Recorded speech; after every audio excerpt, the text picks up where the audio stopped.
Hello, 3rd and 4th graders. We have been talking a lot about perseverance. And today, we are going to share with you this book called Wilma Unlimited. I want you to be paying attention to how Wilma perseveres throughout this book. Wilma Unlimited.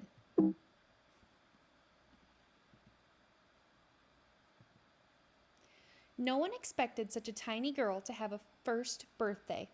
In Clarkville, Tennessee, in 1940, life for a baby who weighed just over 4 pounds at birth was sure to be limited.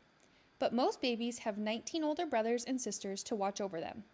Most babies didn't have a mother who knew home remedies and a father who worked several jobs.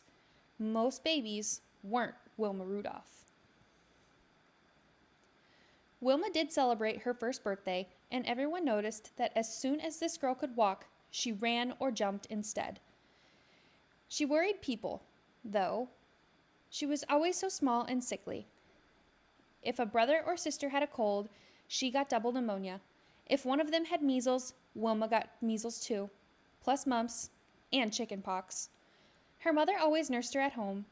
Doctors were a luxury for the Rudolph family.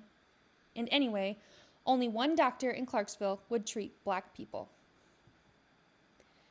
Just before Wilma turned 5, she got sicker than ever.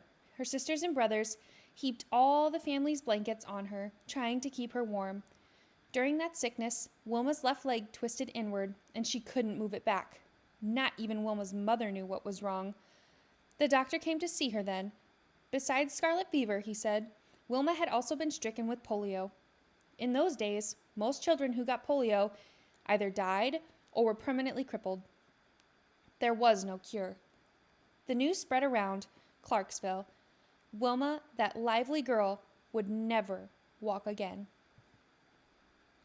But Wilma kept moving anyway she could, by hopping on one foot. She could get herself around the house, to the outhouse, in the backyard, and even on Sundays to church. Wilma's mother urged her on. Miss Rudolph had plenty to do, cooking, cleaning, sewing patterned flour sacks into clothes for her children, now 22 in all.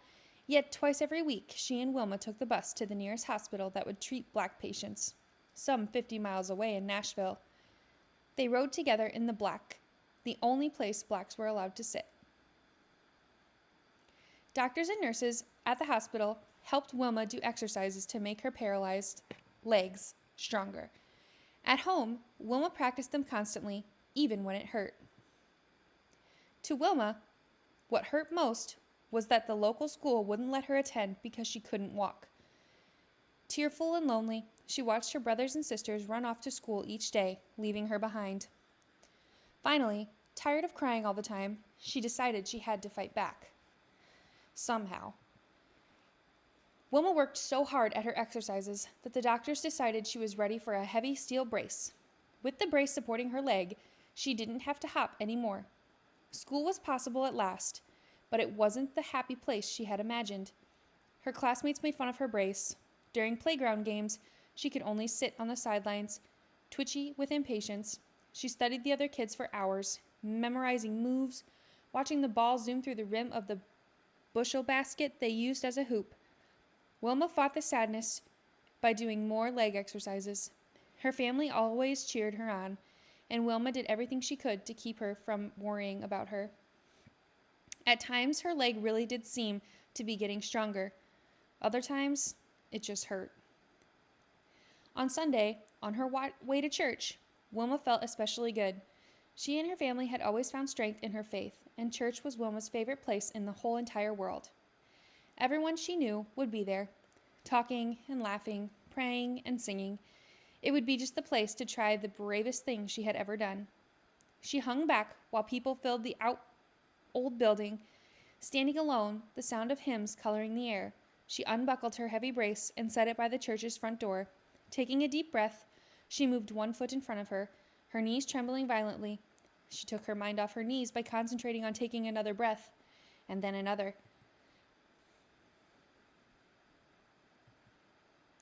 Whispers rippled throughout the gathering. Wilma Rudolph was walking, row by row, heads turned toward her as she walked alone down the aisle. Her large family, all her family friends, everyone from school, each person stared wide-eyed. The singing never stopped, It seemed to burst right through the walls and into the trees.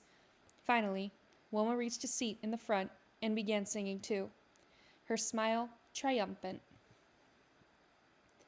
Wilma practiced walking as often as she could after that, and when she was 12 years old, she was able to take off the brace for good.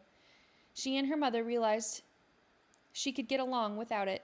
So one memorable day, they wrapped the hatred brace in a box and mailed it back to the hospital. As soon as Wilma sent that box away, she knew her life was beginning all over again.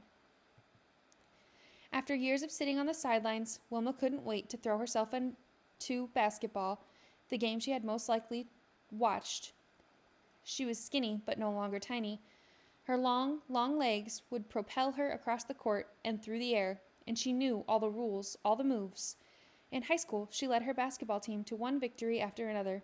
Eventually, she took the team all the way to Tennessee State Championships. There, to everyone's astonishment, her team lost.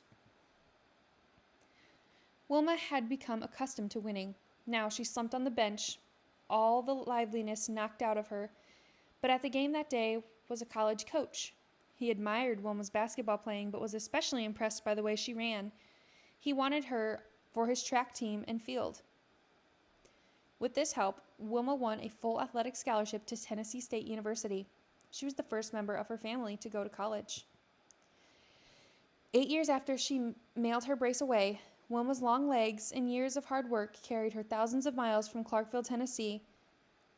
The summer of 1960, she arrived in Rome, Italy, to represent the United States at the Olympic Games. As a runner, just participating in the Olympics was a deeply personal victory for Wilma, but her chances of winning a race were limited. Simply walking in Rome's shimmering heat was a chore, and athletes from other countries had run faster races than Wilma ever had. Women weren't thought to run it very well anyway. Track and field was considered a sport for men. And for the first time ever, the Olympics would be shown on television, and all of the athletes knew that more than 100 million people would be watching. Worst of all, Wilma had twisted her ankle just after she arrived in Rome. It was still swollen and painful on the day of her first race. Yet, once it was her turn to compete, Wilma forgot her ankle and everything. She lunged forward, not thinking about her fear, her pain, or the sweat flying off her face. She ran better than she had ever ran before, and she ran better than anyone else. Grabbing the attention of the whole world, Wilma Rudolph of the United States won the 100-meter dash. No one else came close. An Olympic gold medal was hers to take home. So when it was time for the 200-meter dash, Wilma's graceful long legs were already famous. Her ear buzzed with the sound of the crowd chanting her name. Such support helped her ignore the rain that was beginning to fall. At the crack of the starting gun, she surged into the humid air like a tornado. When she crossed the finish line, she had done it again. She finished far ahead of everyone else. She had earned her second gold medal. Wet and breathless, Wilma had exhilarated the double triumph. The crowd went wild. The 400-meter relay race was yet to come. Wilma's team faced the toughest competition of all, and as the fourth and final runner of her team, it was Wilma who had to cross the finish line.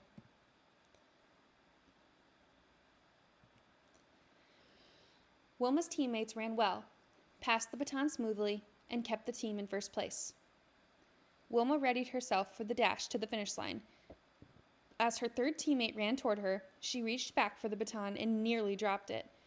As she tried to recover from the tumble, two other runners sped past her. Wilma and her team were suddenly in third place. Ever since the day she had walked down the aisle at church, Wilma had known the power of concentration. Now, legs pumping, she put her mind to work. In a final electrifying burst of speed, she pulled ahead. By a fraction of a second, she was the first to blast across that finish line.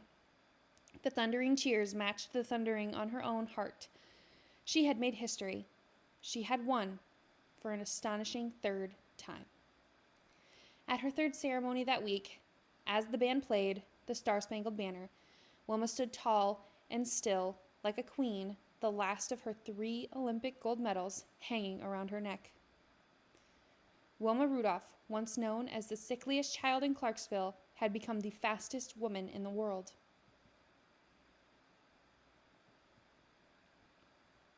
Now take a second to think back on this book, and we are going to move on to our flip grid where you are going to answer the question, how did Wilma persevere throughout this book?